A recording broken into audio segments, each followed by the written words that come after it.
یعنی آپ کے ایم پیز اور یہ جو آپ کے سینیٹرز ہیں یہ ملک کی لیڈرشپ ہے. تو جو رشوت دے کے سینیٹر بنتا ہے اور وہ جو ایم پیز اپنے زمین بیچتے ہیں، یعنی سوال تو یہ ہے سب سے بڑا. اور پہلے اگر یہ سوال اگر لوگ پوچھیں کہ یہ کیا ابھی ہوا ہے، یہ 30 سال سے ہو رہا ہے. اس میں سب کو پیسہ ملتا ہے اور لیڈرشپ کو پیسہ ملتا ہے. اور مجھے کیسے پتا ہے؟ کیونکہ مجھے خود پیسے کی آفر آئی ہوئی ہے. مجھے پہلے 5 سال پہلے جب ہمارا سینٹ کا الیکشن تھا انہوں نے ہمیں پیسے کی آفر کی. تب مجھے پتا چلا کہ یہ تو اوپر یہ کیوں نہیں، جب ایک پولیٹیکل لیڈرشپ کو پتہ ہے کہ پیسہ چلتا ہے انہوں نے کیوں نہیں کوشش کی چینج کرنے کی؟ کیونکہ یہ خود پیسے بناتے ہیں اس میں سے. اور یہ جو ساری ہماری جمہوریت کی نفی ہے. یہ کون سی جمہوریت ہے کہ آپ پیسے بنا کے دے کے سینیٹر بن جائیں؟ اور یہ کون سے ممبرز آف پارلیمنٹ ہیں جو کہ پیسے لے کے اپنی ووٹ بیچے؟ تو یہ تو جمہوریت کی نفی ہو گئی. اور یہ سوال پوچھنا کہ ویڈیو میرے پاس تھی، میرے پاس اگر یہ ویڈیو ہوتی تو وہ جو ہم نے 20 لوگ نکالے تھے انہوں نے 2 نے تو میرے پہ کیسز کیے ہوتے. میں عدالت میں کیوں نہ یہ ویڈیو لے جاتا اگر میرے پاس ہوتی؟ ہمارا وکیل جو 2 سال سے جب جا رہا ہے عدالت میں تو وہ ویڈیو دکھا دیتا، کیس ہی ختم ہو جاتا اگر میرے پاس یہ ہوتی پہلے. سوال یہ نہیں ہے، پھر سے میں کہتا ہوں، ان لوگوں نے یہ چور جو اپنے آپ کو سیاستدان کہتے ہیں، یہ جو پی ڈی ایم کے اندر یہ جو ساری اپنی چوری بچانے کے لیے یونین بنی ہوئی ہے، ان ساروں سے سوال یہ پوچھنا چاہیے کہ جب آپ کو پتا تھا 30 سال سے، تو میں تو بعد میں آیا ہوں، 30 سال سے آپ کی پارٹی پاور میں ہے، کیوں نہیں آپ نے اس کو روکنے کی کوشش کی؟ پرائم منسٹر صاحب یہ بتائیے گا کہ آپ چیزوں کو چھپانے پہ بلیو نہیں کرتے. ساری رپورٹیں ہم منظر عام پہ لے آتے ہیں. یہ آپ کئی دفعہ فرما چکے ہیں، کہہ چکے ہیں کہ مجھے آفر ہوئی تھی ماضی میں. تو آج یہ بتا دیں کہ وہ آفر کس نے کی تھی، کون سی سیاسی جماعت تھی، کون سا فرد تھا، تاکہ اس کا بھی چہرہ سب کے سامنے آیا جو آپ کے پاس غیر پیسے لے کے آفر کی کہ سینٹ کی سیٹیں بیچی جا سکتی ہیں، خریدی جا سکتی ہیں. مجھے ایک آدمی نے آفر نہیں کی، کئی لوگوں نے آفرز بھجوائی کہ اگر آپ ہمیں اس سینٹ کی سیٹ دے دیں تو ہم اتنا پیسہ دینے کے لیے تیار ہیں، آپ شوکت خان ہمیں دے دیں. اس طرح کی آفرز ہوتی ہے. ایک منٹ سن لیں، دیکھیں ایک نے نہیں دی، کئیوں نے دی ہیں. اور یہ مجھے نہیں ملتی، میرے اور لوگوں کو جو اور میرے مثلا جو سمجھتے ہیں نا پارلیمنٹری بورڈ میں ہیں، ان کو بھی لوگ پیسے آفر کرتے ہیں کہ جناب اگر سینیٹر بنا دیتی تھی. اس وقت بلوچستان میں ایک سینیٹر بننے کا جو ریٹ جا رہا ہے 50 کروڑ سے 70 کروڑ پہ جا رہا ہے. کہ ایک سینیٹر بننے کے لیے تقریباً 50 سے 70 کروڑ روپے وہ خرچ کریں گے بننے کے لیے. تو مجھے بتائیں کہ انہوں نے کیا بلوچستان کی، وہ جو اتنا پیسہ خرچ کرے گا وہ کوئی حاتم تائی تو نہیں ہے، وہ آ کے پیسہ بنائے گا. تو پیسہ کس سے بنائے گا؟ پاکستانی عوام کی کھال کھینچے گا، پاکستان کا خون چوسے گا. اس طرح ہی پیسہ کوئی وہ 70 کروڑ روپے کوئی 50 کروڑ روپے ایسے تو نہیں خرچ کرتا. پرائم منسٹر صاحب یہ بتائیے گا آپ نے جس قادر نے ویڈیو کا ذکر کیا سر، اس میں جنہوں نے پیسہ لیا، جنہوں نے دیا، وہ تو سامنے آ گئے.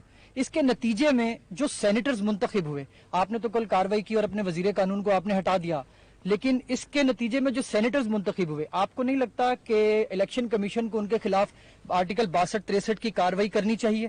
اور ساتھ ہی سر، اس ویڈیو کے آنے کے بعد مولانا فضل الرحمان نے آپ کو ان سے سیاست سیکھنے کا مشورہ دیا، اس پر بھی کامنٹ کرتے سر. دیکھیں اس میں جو یہ ان کی جو لیڈرشپ ہے دونوں مین پارٹیز کی اور فضل الرحمان، یہ سب کو پتا ہے کہ پیسہ چلتا ہے. اور فضل الرحمان تو سب سے زیادہ پیسہ بنایا ہے اس نے. اس کی پارٹی میں تو وہ سینیٹر بن گئے جو جے یو آئی میں نہیں تھے، وہ باہر سے آ کے سینیٹر بن جاتے ہیں. کیسے بنتے ہیں؟ سوال تو ان کے اوپر کرنا چاہیے. اور دیکھیں اس وقت سب سے امپورٹنٹ چیز کیا ہے؟ سینٹ الیکشن آ رہا ہے. اب کیا ہمیں جب پتہ ہے کہ یہ پیسے کی پوری ایک سیاستدانوں کی منڈی لگی ہوئی ہے، ریٹس فکس ہو رہے ہیں، تو کیا ہم نے اسی سسٹم کے تحت الیکشن کروانا ہے؟ جب یہ دونوں پارٹیز نے چارٹر آف ڈیموکریسی میں واضح کہا تھا، ان کے چارٹر میں لکھا ہوا ہے کہ اوپن بیلٹ ہونی چاہیے. پچھلی باری یہ نون لیگ نے بار کہا کہ جب اوپن بیلٹ ہونا چاہیے، میں نے تائید کی نون لیگ کہ ہاں جی اوپن بیلٹ ہونا چاہیے. آج یہ کیوں پیچھے ہٹ گئے ہیں؟ میں تو یہ سوال پوچھ رہا ہوں. जब पता है, अब असल इशू ये है, सेनेट इलेक्शन बाद में तो तफ्तीश करते रहें, इशू ये है कि क्या सेनेट इलेक्शन हमने इसी करप्ट सिस्टम के जरिए लड़ना है या ट्रांसपेरेंसी लेके आनी, ये सारा इशू है बस। अच्छा प्राइम मिनिस्टर साहब, पाकिस्तान एक ज़रूरी मुल्क है और हमने देखा है कि कल भी कैबिनेट ने गंदम और चीनी इंपोर्ट करने की बात की है और उसकी इजाज़त भी दी है। ज़रूरी मुल्क होने के बावजूद हम चीज़ें इंपोर्ट कर रहे हैं खाने पीने की। साथ साथ हमने देखा कि कंस्ट्रक्शन के ऊपर आपने पूरा जोर लगाया, उसके नताइज तो सामने आए, लेकिन अब ज़राअत के ऊपर भी आप मीटिंग्स कर रहे हैं। सर, हम जहाँ भी जाते हैं लोग हमसे कहते हैं, आप वज़ीर-ए-आज़म से बात करते हैं तो उनसे पूछे इतनी महंगाई क्यों हुई। सर, ये इस हवाले से ज़रा अवाम के जो खदशात हैं उस पर ज़रा जवाब दें। ये बिल्कुल ठीक बात है आपकी। महंगाई की सबसे बड़ी वजह क्या है?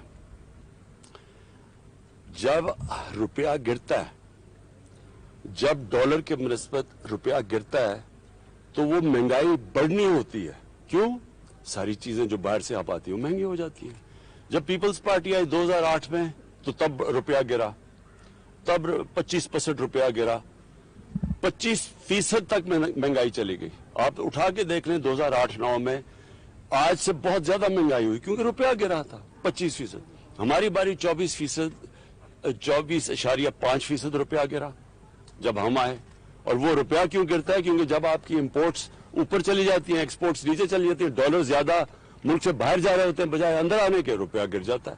रुपए की डॉलर की शॉर्टेज होती है, वो डॉलर ऊपर रुपया नीचे। जब रुपया नीचे गिरता है, तेल महंगा, तेल महंगे के मतलब सारी ट्रांसपोर्ट महंगी, उसका मतलब बिजली महंगी, आधी बिजली तेल से बनती है, गैस आधी गैस बाहर से इंपोर्ट होती है वो महंगी, उसके बाद दालें महंगी, 70% दालें बाहर से आती है वो महंगी, घी वो बाहर से आता है घी महंगा, और फिर जब बाहर की कीमतें बढ़ती हैं फिर महंगी, पेट्रोल की कीमत बढ़े फिर महंगी। यानी जो महंगाई है, अगर आपका आज अल्लाह करे हमारी एक्सपोर्ट्स बढ़नी शुरू हो जाएं, जो बढ़नी शुरू हो गई हैं, और हम इंपोर्ट्स से ज्यादा एक्सपोर्ट शुरू कर दें तो हमारा रुपया मजबूत होगा, महंगाई कम हो जाएगी। सो ये याद रखें कि ये सबसे बड़ी वजह। दूसरी वजह बदकिस्मती से ये थी कि हमारी 2 बारिशें मौसम की तब्दीली की वजह से गलत टाइम पे आ गई, तो जो हमारी गंदम होनी थी अच्छी भली, वो हमारी बारहनी गंदम कम हुई, तो जब उसकी कम हुई तो इंपोर्ट करनी पड़ गई।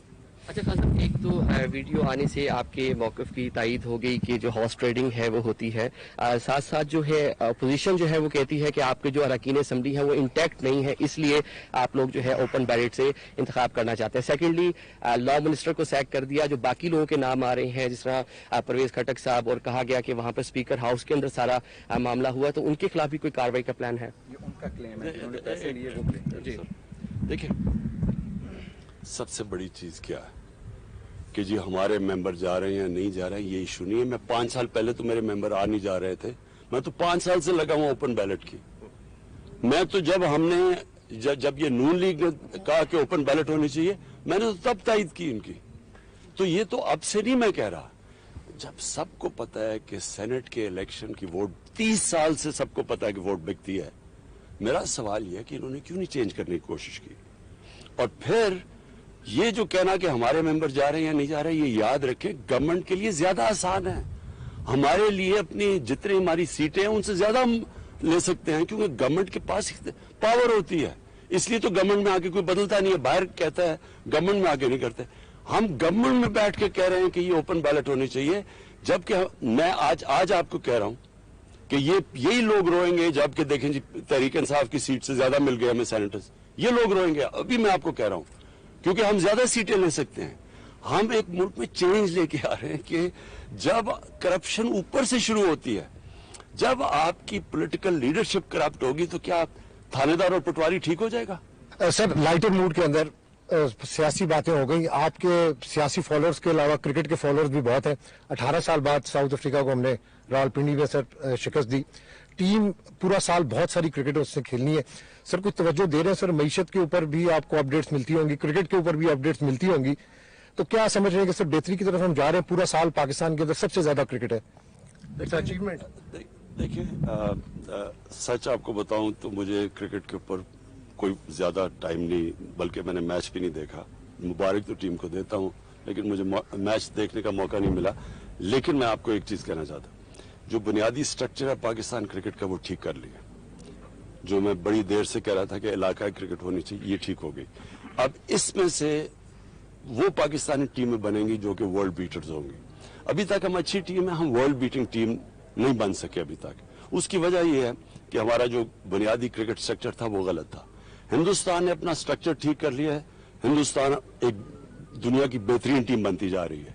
हमारा स्ट्रक्चर क्योंकि ठीक नहीं है, हमारा टैलेंट ज्यादा है, मेरे हिंदुस्तान से बहुत ज्यादा टैलेंट है यहाँ, लेकिन हम जो हमें जिस तरह की परफॉर्मेंस देनी चाहिए वो हम नहीं दे सकते। तो असल चीज ये है कि जो बुनियादी स्ट्रक्चर है वो ठीक करें, वो इन्होंने ठीक कर लिया। अब इसके ऊपर बिल्ड करेंगे, थोड़ा टाइम लगता है, जो टैलेंट पॉलिश होने में 2-3 साल लगते हैं, लेकिन इंशाल्लाह हमारी टीम वर्ल्ड